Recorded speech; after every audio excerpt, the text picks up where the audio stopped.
जय हिंद दोस्तों, नमस्कार दोस्तों। आज हम पढ़ने चल रहे हैं बापू के प्रति, यानी कि महात्मा गांधी जी के बारे में।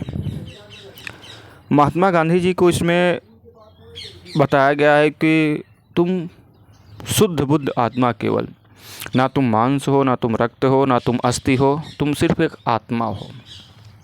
रीज़न यही है कि हम महात्मा गांधी के त्याग और बलिदान को भूल नहीं सकते। ये भारत देश हमेशा महात्मा गांधी के त्याग और बलिदान का ऋणी रहेगा। कुछ युवा लोग इस भ्रम में हैं, कुछ लोग ये भ्रम में, क्योंकि देखिए मैं इतिहास का स्टूडेंट रहा हूँ, तो इसलिए आपको बता दे रहा हूँ कि जो हिस्ट्री होती है, इतिहास होती है, उसे सुनकर आप किसी के बारे में विचार या किसी के बारे में धारणा नहीं बना सकते। गांधी जी के जितना मानने वाले हैं, हमें लगता है उससे ज़्यादा गांधी जी का विरोध करने वाले हैं कुछ छोटी मोटी बातों को लेकर। जैसे गांधी जी ने क्या कहते हैं, भगत सिंह का फांसी क्यों नहीं रुकवाई, भगत सिंह, सुखदेव, राजगुरु की फांसी क्यों नहीं रुकवाई, बात क्यों नहीं की। हाँ, गांधी जी में समझौता हुआ था, लेकिन उसमें कुछ पक्ष थे, हम अपने मनमाना नहीं कर सकते थे। हर चीज़ हमारे मन का नहीं होता, हर चीज़ आपके मन के नहीं होता, हर चीज़ गांधी के मन के नहीं होगा, हर चीज़ वही नहीं होगा जो हम चाहते हैं। आप सुबह से शाम तक रूटीन बनाइए और चाहिए कि हमारे मन का ये होगा, हमारे मन का एक भी रत्ती हो जाए आपके मन का, तो देखें आप देश नहीं, क्या कहते हैं, कोई घर नहीं चला पा रहा है, गांव नहीं चला पा रहा है। वो इतने बड़े देश को लेकर चल रहे थे, फिर भी खैर इतिहास को पढ़िए। पढ़ने के बाद आपको खुद ही पता चल जाएगा। ये शॉर्ट के चक्कर में ना पढ़िए कि छोटी मोटी बुक पढ़ लीजिए, हाई स्कूल इंटर की बुक पढ़ लिए, बहुत पढ़ लिए, नहीं, जीवनी पढ़िए। किसी की अगर किसी के बारे में जानना हो तो जीवनी पढ़िए, उसकी खुद ही पता चल जाएगा। कुछ गलतियाँ देखिए, जब आप रेस में शामिल होंगे, अगर आप दौड़ लगाते हैं तो आपके पैर कहीं ना कहीं डगमगा जाएंगे। तो बस हम पूरी तरह से इस चीज़ के समर्थक नहीं हैं कि गांधी जी ने गलती नहीं की, लेकिन हाँ, इस चीज़ के भी समर्थक हैं कि गांधी जी ने जो भी किया सही किया है। बाकी गांधी जी के द्वारा ही देश से जो है इतनी ज़्यादा भ्रांतियाँ जो थीं वो कम हो सकी, छुआछूत की जो भावना थी वो कम हो गई। गांधी जी कोई क्या कहते हैं, फटीचर नहीं थे, कोई गरीब परिवार से नहीं बिलोंग करते थे। गांधी जी एक ऐसे व्यक्ति थे जिनके माता पिता समृद्ध थे और उनको लंदन, दक्षिण अफ्रीका, यानी इन जगहों में भेजे थे पढ़ने के लिए। अब आप बताइए, जो विदेश में पढ़ने जाता हो वो गरीब कैसे हो सकता है। लेकिन फिर भी गांधी जी ने कहा कि नहीं, हमारे देश के बहुत सारे ऐसे व्यक्ति हैं जिनके पास पहनने के लिए कपड़ा नहीं है, पैर में पहनने के लिए जूते और चप्पल नहीं है, तो इसलिए मैं भी कपड़े का त्याग करता हूँ। तो आप बताइए, आप ऐसे व्यक्ति को, यानी जो ठंडी गर्मी बरसात यानी निर्वस्त्र रहता हो, ऐसे व्यक्ति को आप कह रहे हैं कि गांधी मतलब बिना मतलब का आदमी है या काम का नहीं आदमी है। आप ऐसे व्यक्ति की बुराई कर रहे हैं। इसलिए कहते हैं ना कि आप इतिहास को आप किसी के मुंह से सुन कर नहीं कर सकते, आप उसको पढ़िए, तब आप समझ पाएंगे कि गांधी क्या था।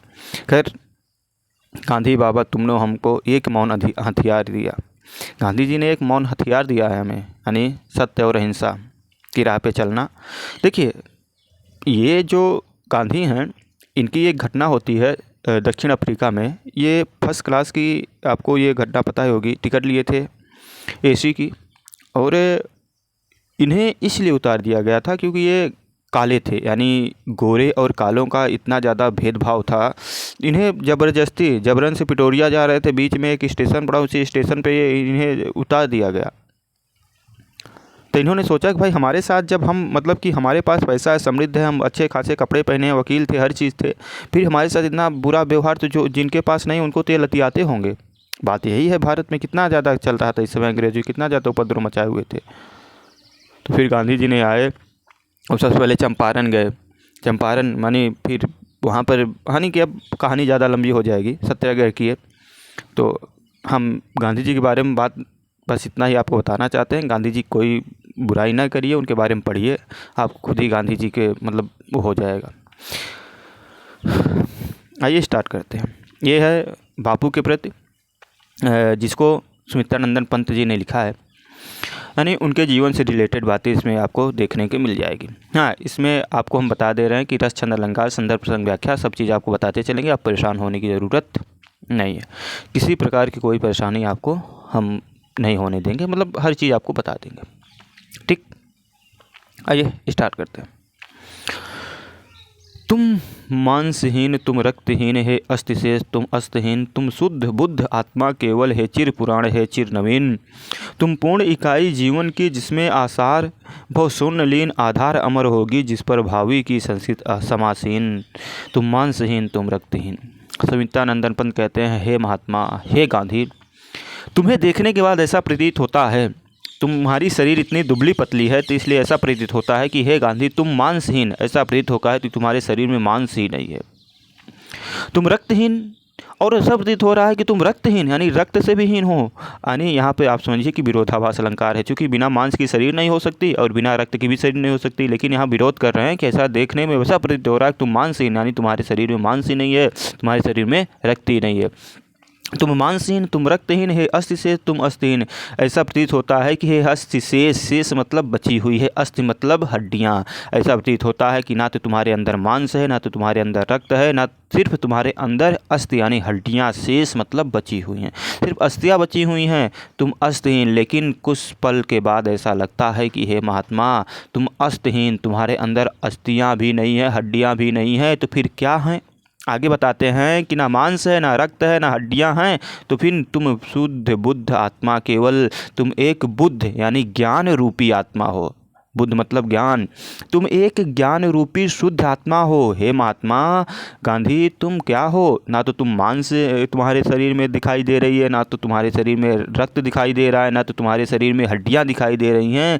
तुम्हारे ऐसा प्रतीत हो रहा है कि तुम सिर्फ और सिर्फ एक ज्ञान रूपी शुद्ध आत्मा हो। केवल मतलब सिर्फ तुम बुद्ध यानी ज्ञान रूपी एक शुद्ध आत्मा हो। हे चिर पुराण हे चिर नवीन, तुम चिर पुराण यानी तुम पुरानी, चिर मतलब पुरानी, नवीन मतलब नए, करें कि तुम प्राचीन काल के परंपराओं यानी पुरानी परंपराओं को धारण करने वाले हो। हे चिर नवीन, और नए नवीन यानी नए युग के भी परंपराओं अर्थात नई परंपराओं को भी धारण करने वाले हो। तुम पूर्ण इकाई जीवन की अर्थात जिसे जीवन जीना हो उसके लिए तुम पूर्ण इकाई हो, अर्थात जीवन कैसे जीना हो वो तुम्हारी जीवनी देख ले, तुम्हारे जीवन के बारे में पता कर ले, तो उसके लिए तुम पूर्ण हो। किसी और व्यक्ति किसी कहीं और उसे जाने की ज़रूरत नहीं हो। तुम पूर्ण इकाई जीवन की तुम पूर्ण इकाई हो, अर्थात तुम्हारे अंदर कोई कमी नहीं है, जिसमें आसार भव शून्य लीन, और तुम्हारे अंदर आकर के भव मतलब ये संसार, आसार मतलब नश्वर, ये नश्वर संसार तुम्हारे अंदर अर्थात तुझमें ही लीन मतलब समाया हुआ है। फिर से देख लीजिए, तुम पूर्ण इकाई जीवन की जिसमें आसार भव शून्य लीन, तुम पूर्ण इकाई हो जीवन की और जिसमें अर्थात तुम में आसार मतलब नश्वर, भव मतलब संसार, शून्य, ये शून्य नश्वर संसार, लीन मतलब समाया हुआ है, अर्थात तुम में तुम्हारे अंदर ही पूरा संसार समाया हुआ है। आधार अमर होगी जिस पर भावी की संस्कृति समासीन करें। आधार अर्थात आधार अमर होगी जिस पर अमरता की आधार होगी, अर्थात तुम्हारे ही आधार पर अमर होगी, जिस पर क्या अमर होगी? भावी अर्थात भविष्य की संस्कृति, यानी तुम्हारे ही आधार पर अमर होगी, अर्थात तुम्हारे ही तरीके, तुम्हारे तौर पर भविष्य की संस्कृति, अर्थात भविष्य का जो आने वाला कल है उसका संस्कृति क्या होगा? आधार होगा, अर्थात तुम्हारे ही अंदर टिकेगी। समासीन मतलब विकसित होती, यानी भावी विकसित होगी, विकसित ही होगी, यानी तुम पर ही आधारित होगी और अमर होगी जिस पर भावी यानी भविष्य की संस्कृति मतलब संस्कृति, समासीन मतलब विकसित, भविष्य की संस्कृति तुम्हारे ही ऊपर विकसित होगी। अब देखिए यहाँ पर अगर संदर्भ देखें तो संदर्भ आप लोग लिख लीजिए। प्रस्तुत पद्यांश हमारी पाठ्य पुस्तक हिंदी में संकलित एवं सुमित्रा नंदन पंत द्वारा रचित बापू के प्रति नामक पाठ से अवतरित है। ये आपका हो जाएगा संदर्भ। प्रसंग इसमें ज़्यादा पूछता नहीं, प्रसंग आप लोग बना भी सकते हैं कि महात्मा गांधी के बारे में बात की है जिसको केवल बुद्ध आत्मा बताया गया और इसमें भविष्य की संस्कृति निर्माण की जाएगी। अब इस तरह करके बना कर लिख सकते हैं। भाषा इसमें यानी काव्य का सौंदर्य अगर देखें तो भाषा सबसे पहले आप देख लिए संस्कृत निष्ठ खड़ी बोली, आप खड़ी बोली भी लिख सकते हैं अगर समझ में ना आए, लेकिन अगर पूरा लिखे तो संस्कृत निष्ठ खड़ी बोली है। शैली क्या है? गीतात्मक, यानी गीतात्मक क्या है? हम इसे गा सकते हैं ना, तुम मांसहीन तुम रक्तहीन है अस्थि शेष तुम अस्थिहीन, यानी कहने का मतलब कि हम इसको गा सकते हैं, तो ये गीतात्मक हो गई यानी शैली। फिर अलंकार, मैंने बताया था अलंकार इसमें विरोधाभास, साथ में यमक दिख रहा है और रूपक दिख रहा है, यानी विरोधाभास, यमक और रूपक अलंकार है। गुण क्या है? प्रसाद है। शब्द शक्ति क्या है? अभिधा एवं लक्षणा है। ठीक, आइए दूसरे पैराग्राफ पे चलते हैं। तुम मांस तुम्ही हो, रक्त अस्त निर्मित जिनसे नवयुग का तन। तुम धन्य तुम्हारा निस्वार्थ त्याग, हे विश्व भोग का वर साधन। इस भस्म काम तन की रज से, जग पूर्ण काम नव जग जीवन। बीनेगा सत्य अहिंसा के, तानों बानों से मानवपन। तानों बानों से मानवपन। सुमित्रानंदन पंत अब यहाँ पे कह रहे हैं कि हे गांधी, हे बापू, तुम मांस तुम्ही हो, रक्त अस्त निर्मित जिनसे नवयुग का तन, अर्थात नवयुग अर्थात इस नए युग का तन, जो शरीर होगा, जो मनुष्य होगा, जिससे निर्मित होगा नया युग, उसी के तुम मांस हो, उसी के तुम रक्त हो, और उसी नए युग के निर्माण के लिए तुम अस्थि के समान हो। अर्थात तुम ही मांस हो, तुम ही रक्त हो, तुम ही अस्थि हो। कैसे? जिससे निर्मित अर्थात जिससे निर्माण किया जाएगा नए युग का तन, नए युग का जो मानव होगा, नए युग का जो शरीर होगा, तुम्हारे ही रक्त, तुम्हारे ही मांस से, तुम्हारी अस्थि से निर्माण किया जाएगा। क्यों? क्योंकि तुम धन्य तुम्हारा निस्वार्थ त्याग, तुम धन्य हो गांधी। मैंने बताया, इसीलिए मैंने पहले गांधी जी के बारे में बता दिया था कि आप लोग गांधी जी को बुरी नज़र से ना देखें, गलत नज़र से ना देखें। आप लोग मन देखिए, अगर जिससे हमें घृणा होती है ना, नफ़रत सी होती है, उसके बारे में हमें पढ़ने में मन ही नहीं लगता हमारा। तो इसीलिए आपको बता दिए थी, मतलब जो गांधी जी से नफ़रत नहीं करते, घृणा का भाव नहीं रखते, वो तो मान लीजिए सही हैं, जो रखते हैं वो भी गलत नहीं है, लेकिन हाँ बस वही है कि वो थोड़ा गलत सुने हैं, गलत पढ़े हैं, बस बात इतनी है। तुम धन्य हो, तुम्हारा निस्वार्थ त्याग धन्य है। क्यों धन्य है? क्योंकि गांधी जी ने ऐसे लोगों को, गांधी जी के पास कोट पैंट था, गांधी जी के पास ऐसी ऐसी चीज़ें थी, तो लग्जरी गाड़ी से चल सकते थे, लेकिन निर्वस्त्र होकर, क्या कहते हैं, जो भारत देश में गरीब हैं, निचले कुचले के लोग थे, उन लोगों के साथ भोजन किए, उन लोगों के साथ बैठे। कौन बैठ सकता है भाई? कौन बैठेगा? सब ने अपने अपने समुदाय के लिए काम किया। जैसे अंबेडकर जी हैं, बुरे नहीं है, लेकिन ये अपने समुदाय के लिए काम किए। हम जिन्ना को देखते हैं, जिन्ना ने अपने समुदाय के लिए काम किया, यानी, लेकिन गांधी पूरे विश्व के यानी पूरे भारत के लोगों के लिए काम किया। ना तो जिन्ना ने पूरे भारत के लिए काम किया, ना तो अंबेडकर जी ने पूरे भारत के लिए काम किया, लेकिन गांधी इसीलिए कह रहे हैं ना कि तुम धन्य हो गांधी, क्योंकि तुम्हारा जो स्वार्थ है, निस्वार्थ है। अंबेडकर तो स्वार्थ निस्वार्थ नहीं था, उन्हें स्वार्थ अपनेपन का था। जिन्ना का निस्वार्थ नहीं था, उन्हें अपनेपन का स्वार्थ था, लेकिन इनका स्वार्थ निस्वार्थ है, इन्हें कोई अपनापन का नहीं था। इन्होंने कहा था कि हमारे ख़ानदान से कभी कोई नेता नहीं पैदा होगा, कभी कोई नेता नहीं बनेगा, लेकिन हो गया। अब उनके मरने के बाद कोई उनकी बात नहीं मान रहा है, तो बात की बात है, लेकिन ये अपने लिए कुछ नहीं किए हैं। इसलिए गांधी, तुम धन्य हो, तुम्हारा निस्वार्थ त्याग धन्य है विश्व भोग का वर साधन, यानी जिसे विश्व भोग, जिसमें तुम विश्व भोग यानी जो विश्व में भोग करने आते हैं, यानी भोग विलास करने से आते हैं, और उसे अपना श्रेष्ठ साधन समझते हैं, इस भस्म काम तन की रज से।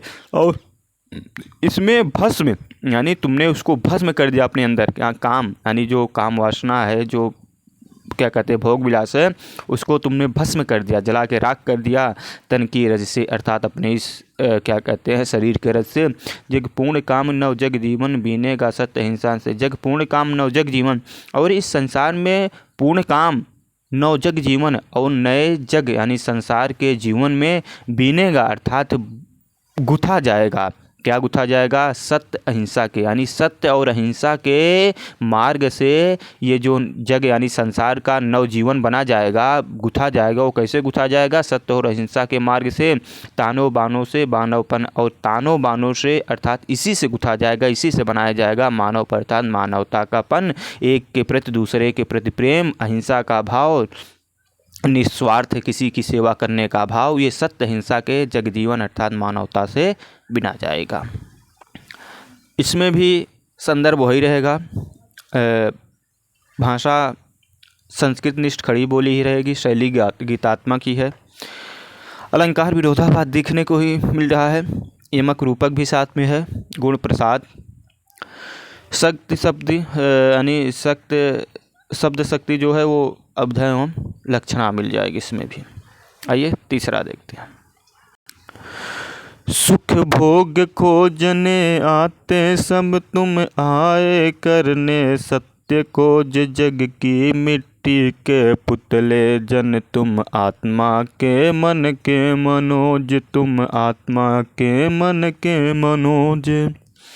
हे गांधी, हे बापू, सुख भोग खोजने आते सब। इस धरती पर लोग भूल जाते हैं कि यह जन्म हुआ किस अर्थ हो समझो, जिसमें यह बर्थ व्यर्थ न हो।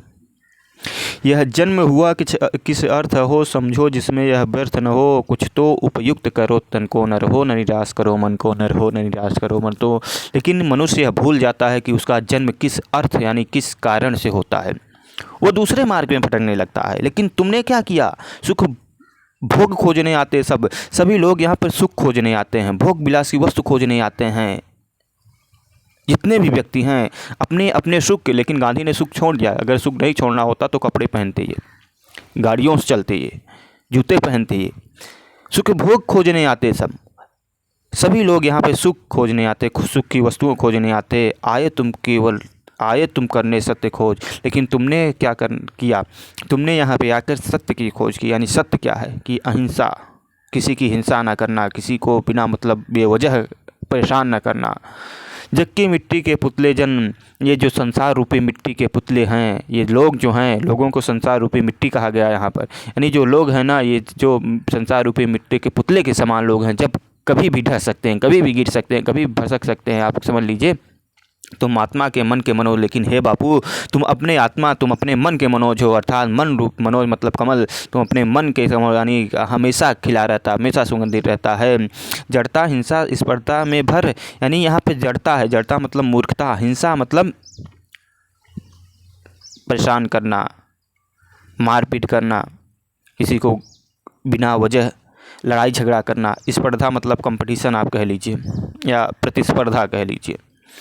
यानी तुमने जड़ता में चेतना भर दिया, हिंसा में अहिंसा भर दिया, स्पर्धा में नम्र भर दिया, यानी ओज भर दिया, ताकत भर दिया। फिर देखिए, ये गांधी, इन जो मिट्टी रूपी पुतले हैं यहाँ पे जो लोग हैं, तुमने उनके अंदर क्या कर दिया? जड़ता में चेतना भर दिया। अर्थात जो मूर्खता थे उनमें चेतना, उनमें जागरूकता पैदा कर दिया। हिंसा में अहिंसा भर दिया, यानी जो हिंसात्मक थे, जो मारपीट करने वाले थे, वो क्या करते हैं? अब हाथ जोड़ के विनम्रता के साथ मिलते हैं। स्पर्धा यानी जो कंपटीशन था कि भाई तुम 2 मारोगे तो हम 4 मारेंगे, लेकिन उनमें तुमने क्या कर दिया? नम्र भर दिया, अर्थात सीधापन भर दिया, एकदम से नम्रता कर दिया। और क्या कर दिया? ओज अर्थात शक्ति भर दी। पशुता का पंकज बना दिया तुमने मानवता का सरोज, यानी जो ये पशुता रूपी कमल था, पशुता रूपी जो कमल था, पशु यानी आप ऐसे कह सकते हैं, पशुता का पंकज बना दिया। यानी जो पशु थे, पशु अंग्रेजों कह लीजिए, यानी जो अंग्रेज, यानी आप अंग्रेजों के ही कहिए, इसमें कहने वाली कोई बात ही नहीं है। यानी जो पशुओं के समान व्यवहार करते थे, पशुता का पंकज बना दिया। उनमें तुम उस सरोवर में, सरोवर मतलब तालाब, उस सरोवर में तुमने मानव रूपी पंकज यानी कमल खिला दिया। अर्थात उसमें उस जहाँ पर पशुता थी वहाँ पर तुमने मानवता भर दिया। इसमें भी अगर हम देख लें तो भाषा खड़ी बोली, शैली गीतात्मक, अलंकार, फिर भी इसमें विरोधाभास और यमक रूपक दिखाई दे रहा है। गुण प्रसाद, शब्द शक्ति, अभिधा और लक्षणा। आइए अगला देखते हैं। पशुबल की कारा से जग को दिखलाई आत्मा की विमुक्त, विद्वेष घृणा से लड़ने को सिखलाई दुर्जय प्रेम युक्ति। हे गांधी, पशुबल की कारा से, यानी ये अंग्रेजों की कारा अर्थात जेल से, जग यानी संसार को, दिखलाई आत्मा की विमुक्ति, विमुक्त मतलब स्वतंत्रता। यानी जो ये पशुओं के समान व्यवहार करने वाले अंग्रेज थे और न जाने कितने लोगों को कारा यानी जेल में डाल चुके थे, तो इनमें तुमने इन लोगों के अंदर क्या दिखलाई? आत्मा की विमुक्ति, अर्थात अपने आत्मा की स्वतंत्रता जागृत कर दी, स्वतंत्रता दिखला दी। विद्रोह घृणा से लड़ने को, और ये विद्रोह और घृणा से लड़ने के लिए सिखलाई दुर्जय प्रेम युक्त, यानी ऐसा प्रेम युक्त सिखला दिया जो दुर्जय हो, जिसको जीता ही ना जा सके। यानी विद्वेष घृणा से लड़ने के लिए तुमने क्या सिखला दिया? ऐसी प्रेम युक्त सिखला दिया, ऐसा प्रेम और अहिंसा का मार्ग दिखा दिया जो दुर्जय है, जिसको जीता ही नहीं जा सकता। अर्थात हर हाल में उससे सब कोई हार ही जाएंगे, जो भी आ जाएगा। ऐसा युक्ति सिखला दिया तुमने, वर श्रम प्रसूत की इससे की कृतार्थ है।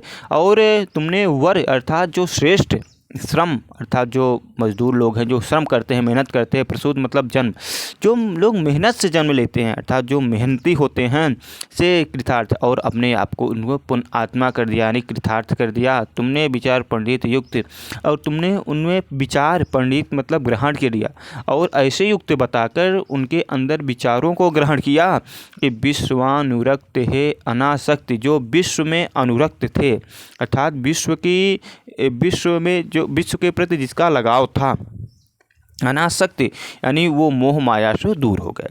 यानी हे गांधी, तुम्हारा विश्व के साथ लगाव था लेकिन मोह माया से तुम दूर थे। सर्वस्व त्याग को बना दिया मुक्ति का साधन, और इसी प्रकार तुमने सर्वस्व त्याग दिया और उसी सर्वस्व त्याग से तुम्हारी मुक्ति हो गई और मुक्ति का साधन तुमने अपने लिए बना लिया।